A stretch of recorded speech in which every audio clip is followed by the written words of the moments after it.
প্রতিদিন সকাল সকাল জীবিকার তাগিদে গার্মেন্টসের কাজে বের হন মা, আর সন্তানদের দেখাশোনার নামে বাসায় সময় কাটাতেন কর্মহীন সৎ বাবা শাবলু মাতাব্বর। একদিন হঠাৎ বাবার লালসার শিকার হলেন 14 বছর বয়সী কিশোরী। এরপর থেকে সাভারের আশুলিয়ায় ভাড়া বাসায় মায়ের অনুপস্থিতিতে কিশোরীকে একাধিকবার ধর্ষণ করেন সৎ বাবা।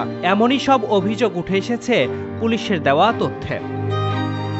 তবে শেষ রক্ষা হয়নি। অভিযুক্ত বাবাকে গ্রেফতার করেছে পুলিশ। পুলিশ জানায়, ধর্ষণের শিকার ওই কিশোরীর মা পেশায় একজন গার্মেন্টস কর্মী। 5 বছর আগে সৎ বাবা শাবলু মাতাব্বরের সঙ্গে তার মায়ের বিয়ে হয়।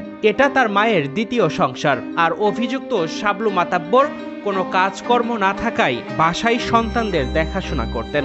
সেই সুযোগে তার স্ত্রী চাকরিতে চলে গেলে সৎ মেয়েকে ধর্ষণ করত সে। পরে ওই কিশোরী একাধিকবার ধর্ষণের কথা তার মাকে জানায়। এ ঘটনায় বুধবার রাতে স্বামীর বিরুদ্ধে ওই কিশোরীর মা বাদী হয়ে আশুলিয়া থানায় অভিযোগ দায়ের করলে অভিযুক্তকে গ্রেপ্তার করে আশুলিয়া থানা পুলিশ। গ্রেপ্তার শাবলু মাতাব্বর ফরিদপুর জেলার দরগা বাজারের নাছিরাবাদ এলাকার মৃত রফিক মাতাব্বরের ছেলে। এ বিষয়ে আশুলিয়া থানার ওসি কামাল হোসেন বলেন, কিশোরীকে ধর্ষণের অভিযোগে সৎ বাবাকে গ্রেপ্তার করা হয়েছে। কিশোরীকে পরীক্ষার জন্য শহীদ সোহরাওয়ার্দী মেডিকেল কলেজ হাসপাতালে ওয়ান স্টপ ক্রাইসিস সেন্টারে পাঠানো হয়েছে।